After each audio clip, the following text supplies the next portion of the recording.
Bonjour à toutes et à tous.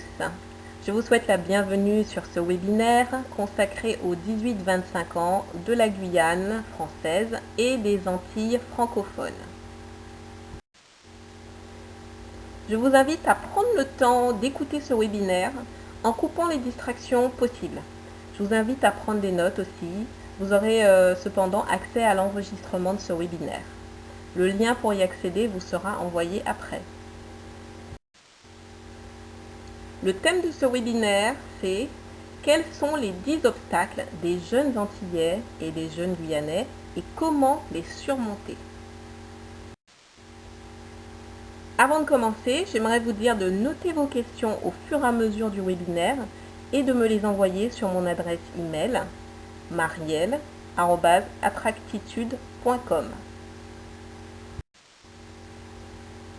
Dans ce webinaire, nous allons parler de vos obstacles en tant que jeune, de ce que vous pouvez faire tout de suite et de la solution qu'offre Attractitude. Je me présente, je m'appelle Marielle Montrésor Tempesta, je suis auteure et je suis aussi coach de vie et d'affaires sur Attractitude. Et c'est à ce titre que je vous offre ce webinaire. Attractitude, c'est une compagnie multinationale spécialisée dans le développement personnel et professionnel. La fondatrice d'Attractitude, c'est Slavika Bogdanov. Si je devais raconter un peu mon histoire, je dirais que j'ai toujours été une bonne élève à l'école. J'ai eu mon bac scientifique à 16 ans, j'ai enchaîné avec des études scientifiques aussi, sans vraiment les choisir. Le problème aussi, quand on n'a pas de difficulté, enfin, qu'on n'a pas vraiment de difficulté à l'école et qu'on a de difficulté dans aucune matière, c'est que finalement on se laisse faire. Ce sont un peu les conseillers d'orientation, la famille, qui choisissent pour vous votre orientation, parce que vous êtes à peu près bon partout. Alors malgré le fait que j'étais une très bonne élève, ma famille n'était pas très ambitieuse, et ce qu'elle voulait pour moi, c'est que j'ai un emploi de fonctionnaire stable, avec lequel je pourrais juste gagner ma croûte. Pas plus. Il fallait rien demander de plus à la vie, en fait, selon ma famille. Il faut se marier, avoir des enfants, attendre que la vie passe. Et quand on est jeune, qu'on a 18-20 ans, eh bien, on veut bien faire, on veut faire ce qu'il faut, on écoute les plus grands, entre guillemets, on passe vite un concours en pensant qu'on a tout gagné. Et donc les parents sont ravis, la boucle est bouclée pour eux, les enfants sont placés, donc t'es fonctionnaire, tout le monde te dit en fait que t'es sauvé, quoi. Mais la chose que mes parents ne m'ont pas dit, qu'aucun conseiller d'orientation ne m'a dit, c'est que c'est long une vie. Et une fois planquée, entre guillemets, dans un emploi sûr, j'étais heureuse au départ d'avoir fait plaisir aux autres personnes. J'étais heureuse au début d'avoir de l'argent qui tombe tous les mois. Alors au début, mon salaire me semblait important par rapport à mon argent de poche d'étudiante. Et puis après un an, j'ai commencé à rentrer dans la routine du travail. J'ai commencé à regarder un petit peu autour de moi. J'ai commencé à me rendre compte que finalement, la vie, c'est pas plus on avait de bonnes notes à l'école et plus on a un gros salaire quand on travaille. Je me suis aperçue que c'était pas tout à fait ça. J'ai commencé à me sentir à l'étroit dans ma vie, à avoir l'impression de ne pas m'épanouir. J'ai commencé à me rendre compte que je faisais toujours les mêmes choses, sans que j'avais pas de contrôle sur mon salaire. Alors c'est sûr, mon salaire était stable, mais je ne pouvais rien faire pour le doubler si je voulais. J'étais pas en maîtrise du montant que je gagnais, c'était déjà fixé. Je me suis aperçue que je me suis fait avoir finalement. On avait oublié de me demander ce que j'aimais vraiment faire dans la vie. Et je me suis aperçue que même si je faisais très bien mon boulot, que je faisais très bien ce que je faisais tous les jours, c'était pas ce que j'aimais faire. Et au fil des années, j'ai commencé à vraiment avoir l'impression d'être là et d'être en train de regarder passer ma vie, en me disant que je pourrais faire des choses plus intéressantes. Je me rendais compte que je devais enterrer mes rêves d'enfant. Quand j'étais plus jeune, je me voyais riche, profitant de mon temps à ma guise. Et au fil des années, du coup, j'ai l'impression que je devenais quelqu'un d'autre.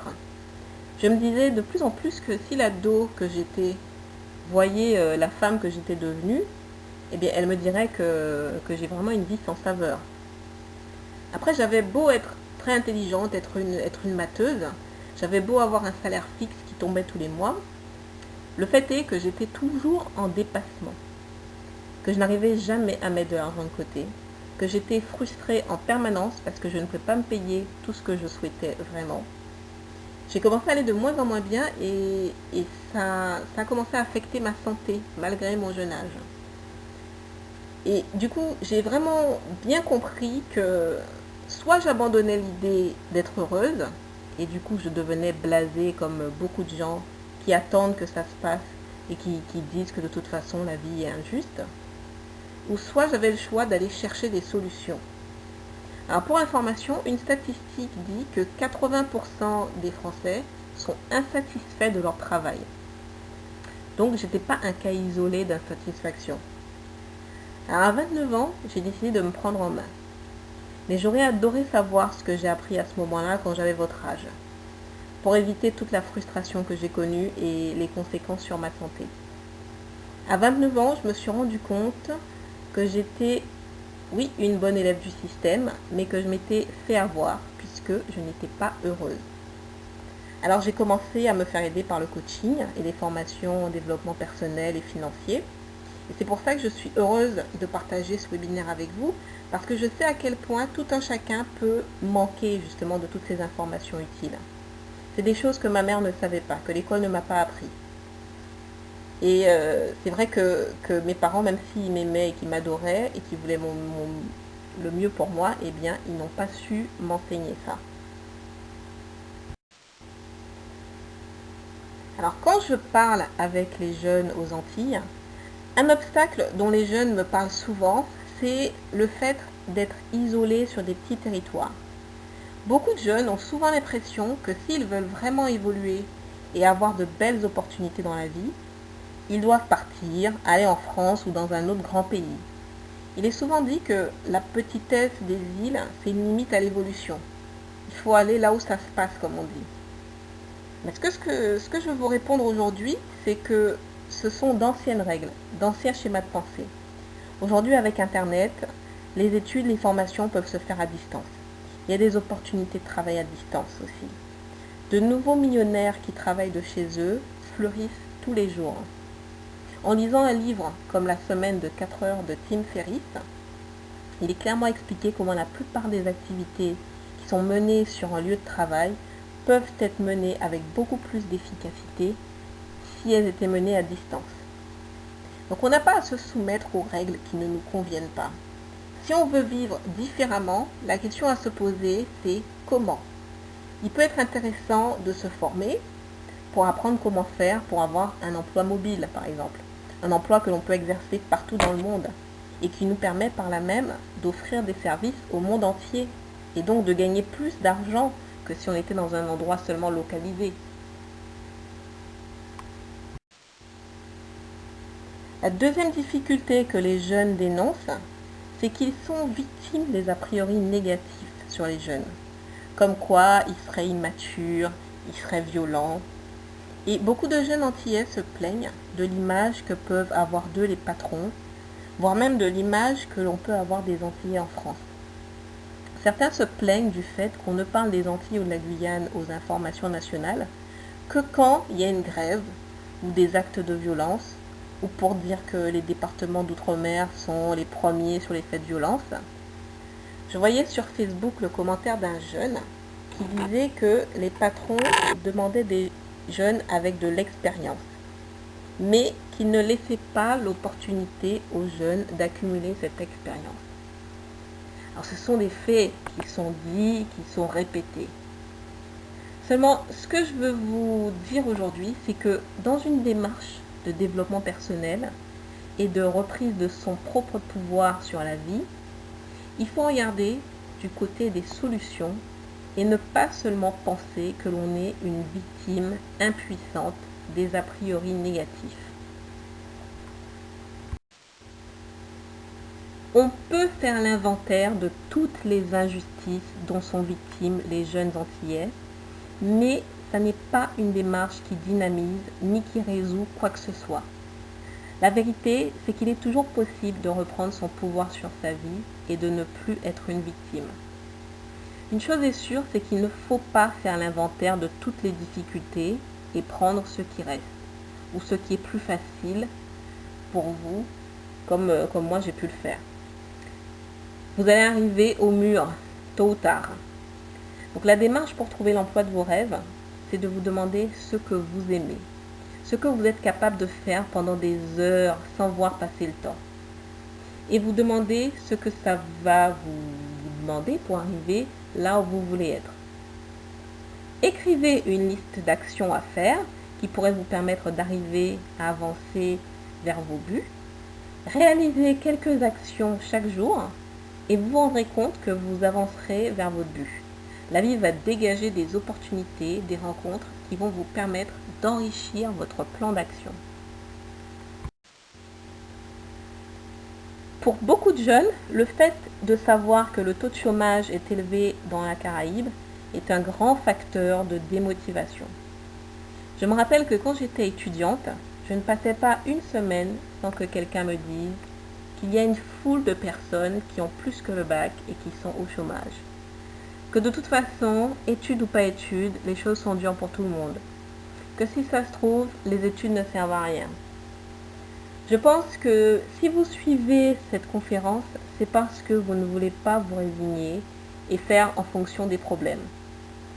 Mais vous cherchez des solutions pour faire en fonction de vous et de vos aspirations. Et c'est possible en voyant les choses autrement. Si vous faites comme vous avez toujours fait, vous aurez les résultats que vous avez toujours obtenus. Pour sortir de la fatalité, vous devez penser autrement. Analyser les choses différemment. Voir les choses sous l'angle des solutions. La vérité, c'est qu'il y a beaucoup d'opportunités de gagner de l'argent, qu'il y a plein de moyens de s'enrichir en faisant ce que vous voulez. La vérité, c'est qu'il n'y a jamais eu autant de nouveaux millionnaires chaque jour qu'à l'époque à laquelle nous vivons actuellement.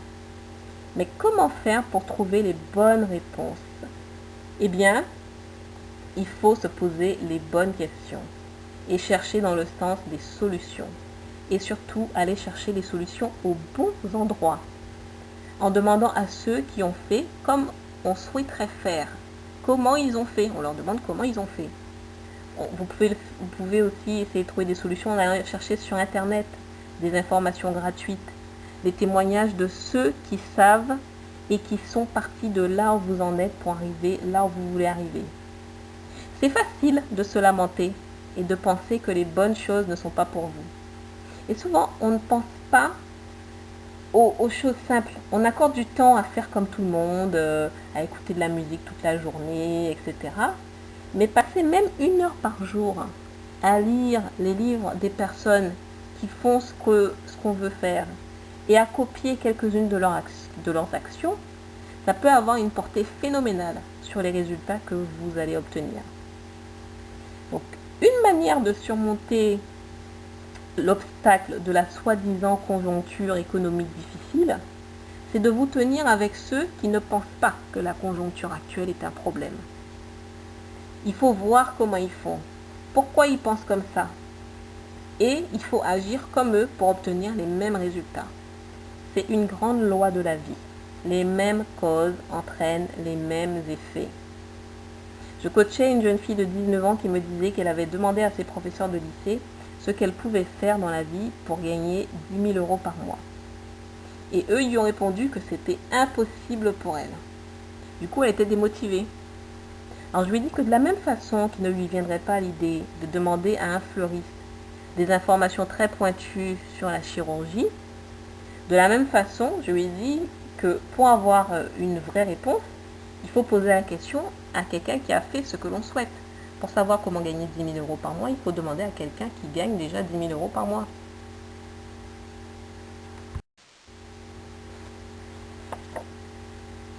Quatrième difficulté pour les jeunes, c'est le problème de la gestion du temps. Je voyais encore passer un post sur Facebook sur l'heure à laquelle part un Antillais quand il a rendez-vous à 19h30. Alors sur le post, c'était le plus tôt, l'heure la plus le plus tôt où il partait de chez lui, c'était 19h30 pour arriver à 19h30. Donc tout c'était pour dire que les Antillais sont toujours en retard. Donc c'est vrai que la réputation des Antillais n'est plus à faire concernant la gestion du temps et l'efficacité, le respect des engagements pris. Et c'est vrai que ça a souvent été caricaturé dans beaucoup de sketchs. Et ça peut faire partie des a priori négatifs sur les Antillais quand il s'agit de s'exporter à l'étranger. Pourtant, la question de la fiabilité, du respect des engagements et plus généralement de la gestion du temps, c'est vraiment capital et c'est l'un des piliers du succès. Parce que si on ne gère pas le temps, on le perd et c'est irrattrapable. C'est pas comme l'argent, une fois qu'il est passé, c'est fini, il est perdu. Et le succès s'entend comme étant un équilibre heureux entre tous les aspects de ta vie, tant relationnel que du point de vue de la santé physique ou financière. Et si ce pilier de la gestion du temps est faible, c'est-à-dire que vous avez des lacunes dans ce domaine, c'est-à-dire que vous ne savez pas gérer votre temps, eh bien, il y a échec, il y a faillite. Alors, c'est soit une faillite personnelle, soit une faillite relationnelle, soit une faillite financière ou une faillite du point de vue de la santé. Et le but d'un coaching, c'est de rétablir cet équilibre. Donc, je partage avec vous une astuce de gestion du temps qui a notamment été popularisée par Brian Tracy dans son livre « Avaler le crapaud ». Et ce livre-là, « Avaler le crapaud », c'est la référence pour ce qui concerne la gestion du temps. Ça a été un best-seller mondial. Et donc, cette astuce, c'est de commencer la journée en accomplissant la tâche qui vous paraît la plus dégoûtante à accomplir, la plus rebutante à accomplir. Et c'est souvent celle qui est la plus importante et qui va le plus vous conduire vers vos buts. Et donc, Brian Tracy appelle ça le crapaud avalé. Donc, si vous commencez toutes vos journées en réalisant la tâche qui vous paraît la plus rebutante, vous vous rendrez compte que d'appliquer ce principe sera vraiment transformateur pour votre vie. Effectivement, l'année où j'ai découvert ce principe parmi d'autres, j'ai réussi 2 formations universitaires tout en travaillant. J'ai publié des poèmes. J'ai commencé à faire du théâtre et j'étais jamais la dernière à apprendre mes textes. J'ai recommencé à faire du sport, je courais 3 fois par semaine pendant 1 heure. Enfin, en bref, j'ai accompli plus de choses. Donc, prenez cette astuce très au sérieux. Le 5e obstacle, ce sont les fausses croyances concernant l'argent. Et je sais de quoi je parle. L'argent, finalement, c'est vraiment un sujet tabou et c'est vraiment l'objet de fausses croyances. Comme par exemple le fait qu'il faut travailler très dur pour en avoir, ou que la seule façon d'avoir de l'argent, c'est en travaillant dur, sinon c'est de l'argent sale, mal gagné, gagné de façon illégale, en volant les autres. Il faut savoir que l'argent peut aussi travailler pour vous. La relation n'est pas à sens unique, c'est pas seulement vous qui avez à travailler pour l'argent. Et un principe d'enrichissement, c'est d'avoir de plus en plus d'argent qui travaille pour vous. Un objectif financier, c'est d'avoir de plus en plus d'argent à votre service. Alors comment faire? Comment commencer? Vous pouvez commencer là où vous en êtes.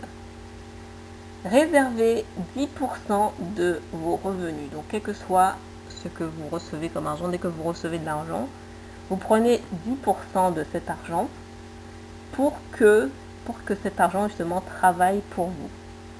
Alors non, c'est pas de l'argent qu'on met de côté pour les moments difficiles. C'est pas de l'argent pour acheter quelque chose qui coûte cher. C'est l'argent auquel on ne touche jamais.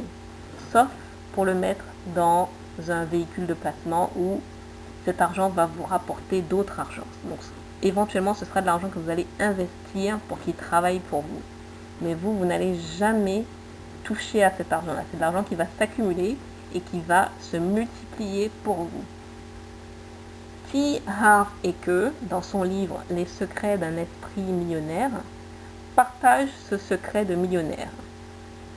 Entre autres, il faut se rappeler que contrairement à une idée reçue, la plupart de ceux qui sont plus que millionnaires dans ce monde le sont devenus par eux-mêmes. Ils ne sont pas nés millionnaires. Et justement, ils sont devenus millionnaires en appliquant certains principes, dont celui-là. Encore une fois, je vous invite à vous intéresser à la façon dont ceux qui savent comment faire pour multiplier l'argent ont fait. Si vous souhaitez faire la même chose, vous aussi. Si vous écoutez la façon de gérer l'argent, les principes d'économie des personnes qui n'ont pas beaucoup d'argent, vous allez avoir le même niveau de succès financier qu'eux. Très souvent, on applique les mêmes principes financiers que ses parents. Si vous voulez d'autres résultats, eh bien, il faut vous renseigner auprès de ceux qui ont d'autres résultats et appliquer scrupuleusement les principes. Les résultats sont garantis. La preuve est faite que si vous avez des croyances négatives concernant l'argent, eh bien, vous ne pourrez pas en avoir plus que ce que vous avez. C'est l'une des lois spirituelles concernant l'argent. Quand j'ai voulu prendre ma vie en main, j'ai cherché pendant 2 ans avant de trouver les bonnes formations pour étudier le développement financier. Et ça a été pour moi la même révolution que quand j'ai étudié la gestion du temps. En 4 mois seulement, sans augmentation de salaire, je suis passée de la fille qui était toujours en dépassement à partir du 5 du mois à la fille qui avait des économies, qui a commencé à investir dans l'immobilier commercial. J'ai eu la confiance de la banque pour avoir ma première carte Gold. J'ai eu de l'épargne et j'avais de l'argent que je donnais aux œuvres caritatives. Le 6e obstacle, c'est le manque de connaissances sur comment atteindre ses buts. Alors la réponse, c'est de se former en développement personnel.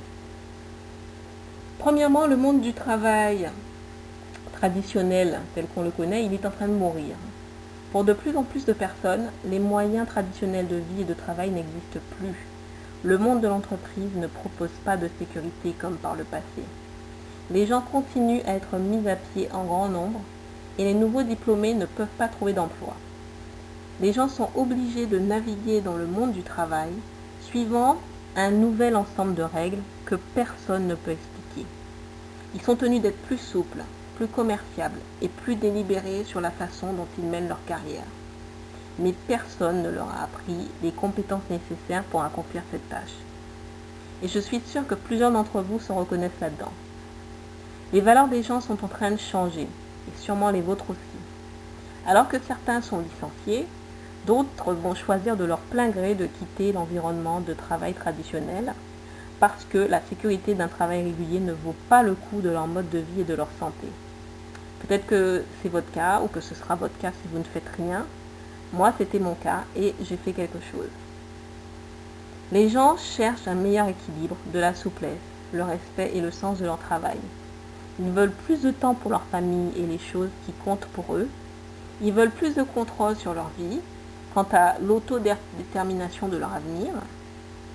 La croissance fulgurante de l'entreprise à domicile en témoigne.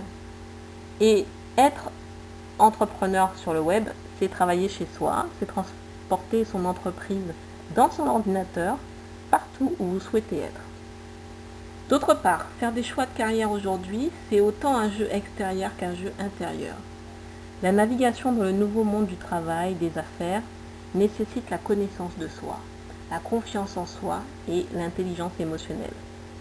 Elle exige également la confiance en sa propre boussole intérieure et donc la capacité à déterminer dans quelle direction les choix sont bons pour vous, indépendamment de ce que quelqu'un d'autre est en train de faire ou pensez que vous devriez faire. C'est une qualité citée par les hauts dirigeants qui ont atteint un niveau significatif de réalisation. Ils ont un certain instinct sur la voie à suivre malgré l'insuffisance des données et parfois à l'encontre même des données qui pointent dans une direction complètement différente. L'enseignement classique n'a pas enseigné de manière adéquate aux gens ce dont ils ont besoin pour faire face à ces changements gigantesques. Et c'est pour ça que les gens ont besoin de coachs.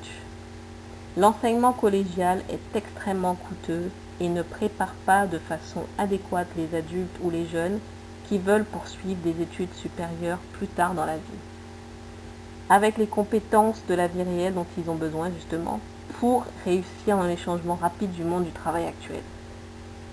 Michael Ellsberg, auteur de L'éducation des millionnaires, dit « Vous êtes ce que vous pensez et il n'est jamais trop tard ».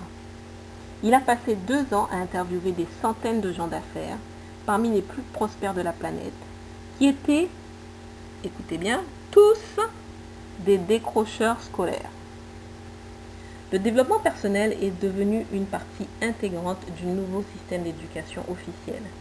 Le coaching, c'est une des industries les plus dynamiques dans le monde. Les compétences internes et externes nécessaires aujourd'hui ne sont pas enseignées ailleurs, pas par le système d'éducation actuel du gouvernement, ni par les entreprises ou la plupart des parents. Si vous voulez apprendre ces choses, pour la plupart, vous allez avoir à mettre en place votre propre programme et vous devrez vous éduquer indépendamment. Donc c'est le développement personnel et professionnel. 7e obstacle, les jeunes sont invités à revoir leurs ambitions à la baisse. C'est vrai, hein, adolescente, je voulais être très riche et on m'a dit que c'était pas possible. Ceux qui le sont ont eu de la chance, ils sont bien nés. Moi, il fallait juste que je gagne de quoi manger et c'est tout. À l'école, on nous donne des connaissances afin de passer des diplômes et tant qu'on peut continuer des études, on les continue. Et puis quand on arrête ses études, on cherche un travail qui correspond au niveau de formation qu'on a. On pioche le moins pire parmi toutes les activités professionnelles que l'on peut nous proposer. En général, on évalue la sécurité de l'emploi, le salaire, la quantité de vacances. Et c'est pour ça que pour beaucoup d'Antillais, la panacée, c'est vraiment d'être fonctionnaire, d'être planqué. C'est pour ça qu'il n'est pas rare d'entendre des jeunes Antillais dire qu'ils vont essayer le concours des impôts, ou bien celui de gardien de prison, ou bien celui d'infirmier ou celui d'enseignant. Alors, ces 4 professions n'ont rien à voir les unes avec les autres. Et ça demande des qualités différentes si on veut s'épanouir dedans. Ça demande plus que le simple désir d'avoir un emploi alimentaire pour s'épanouir dedans. Et le succès dans la vie, c'est de mener des activités quotidiennes épanouissantes. Vouloir gagner sa vie en faisant quelque chose qu'on n'aime pas ne conduit pas à gagner sa vie, ça conduit à la perdre. Sur le long terme, on perd sa joie de vivre, on perd son énergie, on développe des maladies et le temps passe. Ce sont des choses dont les jeunes ne se rendent pas compte. Ils pensent d'abord à rassurer leurs parents, leurs professeurs, en se trouvant vite un emploi qui les nourrisse, sans se demander où ils seront, enfin, comment ils seront, à quoi ils vont ressembler émotionnellement dans 30 ans avec ce régime. On demande aux jeunes, qu'est-ce que tu veux faire plus tard? Et le jeune a intérêt à répondre quelque chose de bien convenu, de répondre une profession bien établie. Comme si vraiment dans le monde changeant dans lequel on vit, on avait intérêt à limiter ses perspectives. La question à se poser, c'est qu'est-ce que j'aime faire et que justement je suis capable de faire sans m'ennuyer, et comment faire pour gagner autant d'argent que je souhaite en faisant cette activité. L'autre question à se poser, c'est qui a réussi à relever ce défi et que je peux copier, ou bien qui peut m'instruire et être un mentor pour moi. Et la clé pour trouver les bonnes réponses, encore une fois j'insiste, c'est de se poser les bonnes questions. 8e obstacle des jeunes, c'est qu'ils sont découragés par leur entourage quand ils partagent leurs rêves. Comment faire lorsqu'on a un nouveau projet et qu'on veut le partager avec nos amis ou nos parents, et que lorsqu'on le partage, ils nous disent que c'est une très mauvaise idée, ils ne nous soutiennent pas du tout, ils nous donnent plein de références négatives et ils nous sabotent le moral. Alors le premier conseil que je peux vous donner, c'est de ne pas partager vos buts avec les autres, car il se peut qu'il y ait du sabotage de leur part, et ce sabotage est involontaire. Ils essaient justement de vous aider, ils essaient de vous empêcher de faire des choses qui pourraient vous blesser. Mais ils le voient souvent suivant leur perspective, et leur perspective est limitée suivant leur peur et leur perception de la réalité, de leurs croyances positives ou négatives. Et vous devenez victime du coup de tous leurs auto-sabotages qui se ramènent à vous du coup. Donc ne partagez pas vos buts avec des gens qui risquent de vous détruire et de détruire vos rêves. Deuxième conseil, eh bien c'est oui, il faut partager vos buts, mais avec des gens qui ont réussi ce que vous voulez accomplir, avec des mentors. Ces gens-là vont vous tirer vers le haut, ils vont vouloir vous aspirer dans le succès, ils vont vouloir vous motiver, vous donner des conseils judicieux, parce qu'ils n'auront pas, ils n'auront pas à perdre leur propre estime en vous voyant réussir. Et c'est ce qui se passe avec les gens qui vous donnent de mauvais conseils, c'est qu'ils ont souvent peur de se retrouver dans l'ombre si jamais vous réussissez. Ils pensent qu'ils vont devoir soudainement se comparer à vous. Ils se diront, mais si lui ou elle réussit, alors moi je vais avoir l'air de quoi? Je préfère qu'il ou elle reste à mon niveau, comme ça je ne risque rien. Donc ils ne vont pas vous donner de conseils très utiles. Et puis s'ils ne se sont jamais rendus là où vous voulez vous rendre, ils ne savent rien à propos du chemin à prendre pour s'y rendre. Donc demandez à ceux qui ont réussi ce auquel vous aspirez. Ils vont vous dire que c'est possible, eux, puisqu'ils l'ont fait, eux. Et ils vous diront comment c'est possible. Donc entourez-vous de mentors, de personnes qui sont plus avancées sur le chemin de la réussite que vous souhaitez prendre.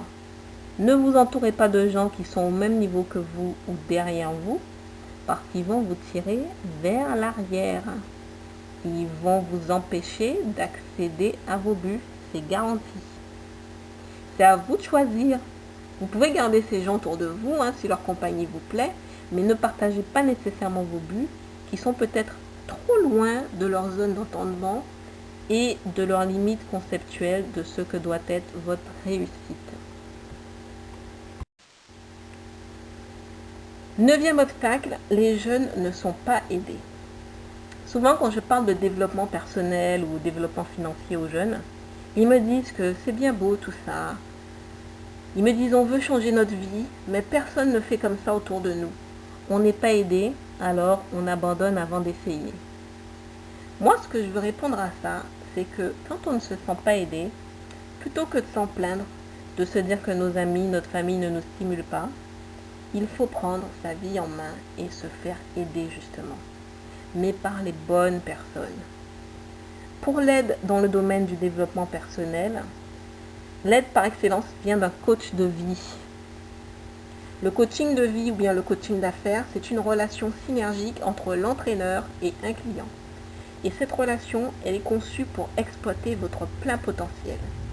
Et tout comme les athlètes olympiques ne pensent pas à la réussite sans le soutien enthousiaste d'un coach sportif, un grand nombre des plus grands chefs d'entreprise, professionnels, cadres et dirigeants d'aujourd'hui, utilisent les services d'un coach de vie pour amener leur vie, leur carrière, leur entreprise au niveau supérieur. Il n'y a pas de prix en fait à engager un coach de vie parce que votre vie change. Vous vous rendez compte à quel point vous l'avez fait plus rapidement et avec plus d'aisance grâce à votre coach de vie. Donc l'industrie du coaching de vie, c'est des individus, des entreprises qui offrent des services de conseil aux personnes dans les domaines de la croissance personnelle, dans les problèmes relationnels ou de carrière ou des sujets autres. Alors qu'est-ce qu'un client qui travaille avec un coach, qu'est-ce qu'il vit typiquement? Eh bien, il vit le fait qu'il apprend à définir et à réaliser ses buts et ses objectifs. Il apprend la planification de son entreprise, de sa carrière et de sa vie. Il se met à dynamiter ses blocages et ses craintes.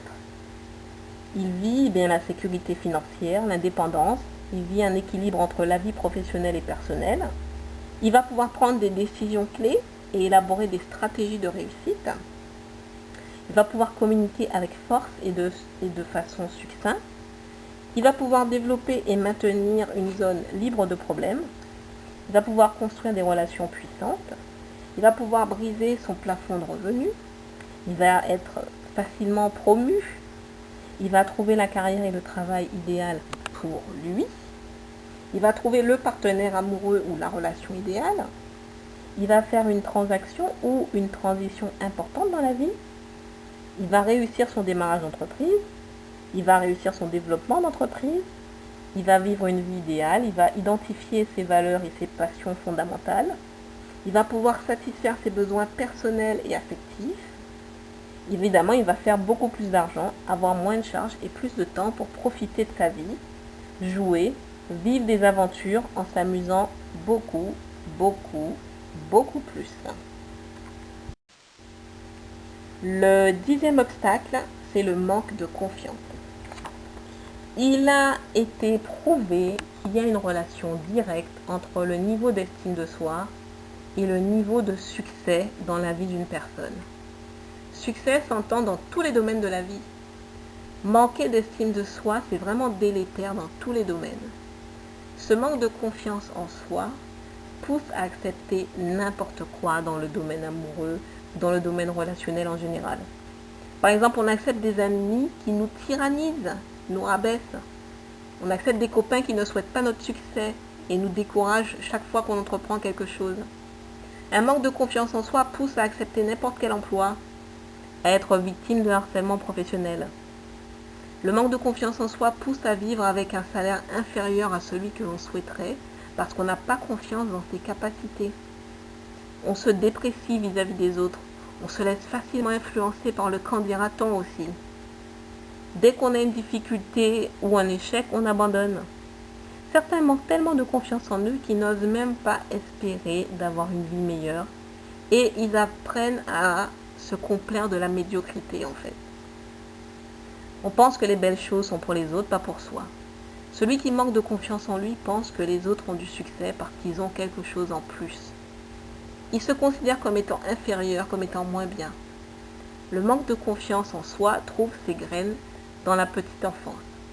Et la bonne nouvelle, c'est qu'à tout moment de la vie, la confiance en soi peut se reconstruire. Et comme c'est un élément de base du succès, la formation Succès Jeunesse Antillais-Guyanaise possède des modules consacrés au renforcement de la confiance en soi. C'est la clé de tout en fait. Avec plus de confiance en vous, vous devenez inarrêtable. Quand j'ai eu besoin de reprendre ma vie en main, j'ai commencé à lire des livres, à suivre des formations. J'ai investi dans des formations en développement personnel. Et avec les formations que je vous propose, je veux vous aider à gagner du temps dans votre recherche. Je veux vous proposer un cours complet, tel que j'aurais aimé en trouver un quand j'avais votre âge. Et c'est ce qui m'a motivée à m'associer à Slavika Bogdanov, la coach de renommée internationale, fondatrice d'Attractitude, auteure de 25 livres et de 3 best-sellers, pour pouvoir justement vous proposer ce cours dans le cadre de ce projet Succès Jeunesse Antillaise.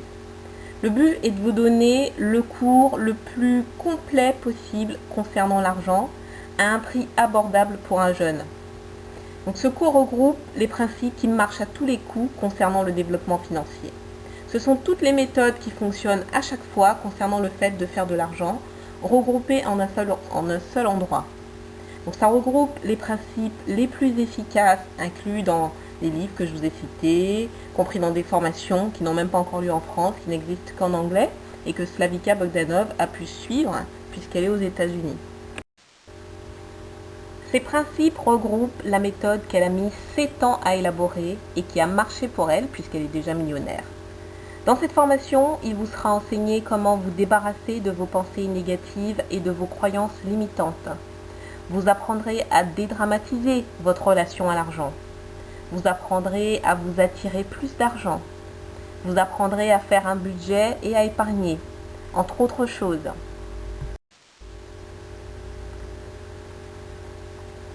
Ce cours Succès Jeunesse Antillais-Guyanaise va vous emmener à changer votre horizon financier pour le meilleur.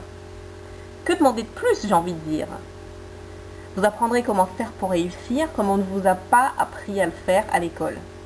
Vous apprendrez comment vous libérer des blocages que vous avez pour avancer plus rapidement vers vos buts. Vous apprendrez des principes financiers utilisables tout le temps pour vous garantir l'avenir financier que vous souhaitez.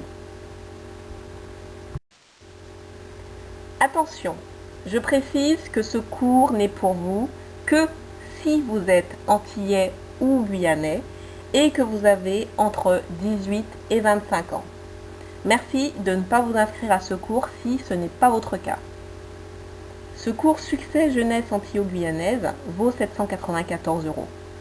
J'avais vraiment à cœur de développer ce projet de formation jeunesse locale et de le rendre accessible en termes de prix pour les gens de cette tranche d'âge.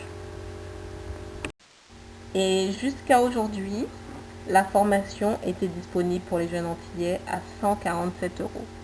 Mais à partir de maintenant et jusqu'au 20 septembre, la formation est à 97 € seulement. Donc vous avez la possibilité de payer cette somme en plusieurs fois en plus. Donc je vous invite à sauter sur l'occasion. C'est une formation que j'aurais adoré suivre à votre âge. La plupart des gens ne connaissent pas et n'utilisent pas les principes qui vous seront enseignés dans ce cours. Il sera question de lois du succès, des lois de la prospérité, de vous rendre des gestionnaires financiers intelligents. Il sera question de lois d'attraction pour l'argent, des lois spirituelles concernant l'argent. Donc ne ratez pas cette occasion unique. Il y aura un avant et un après dans votre vie. Les gens de votre entourage vont voir la différence. Et vous allez être heureux de ne pas avoir tardé avant d'apprendre tout ça. Si vous n'êtes pas prêt à saisir cette opportunité tout de suite, partagez l'information avec des jeunes qui sont prêts à accélérer tout de suite dans leur vie et avoir du succès tout de suite. Mais le mieux, c'est de suivre avec vos amis la formation. Comme ça, vos amis avancent en même temps que vous et ils ne vous jalousent pas, ils ne jalousent pas votre succès. Si vous avez des questions, envoyez-les-moi sur marielle@attractitude.com, marielle@attractitude.com. Sinon, je suis vraiment ravie, hyper enthousiaste de vous retrouver dans ma team du succès le 20 septembre pour le début de la formation. Vous allez faire partie du groupe restreint des jeunes qui avancent vraiment dans la Caraïbe. Comprenez bien cette statistique américaine qui dit que 5% des Américains sont vraiment indépendants du système. Comprenez bien que ces gens-là n'ont rien de plus que vous, ils ont juste une autre façon de voir l'argent et la vie. Donc apprenez ces façons et passez à un autre niveau. Merci pour votre écoute et je vous dis à bientôt.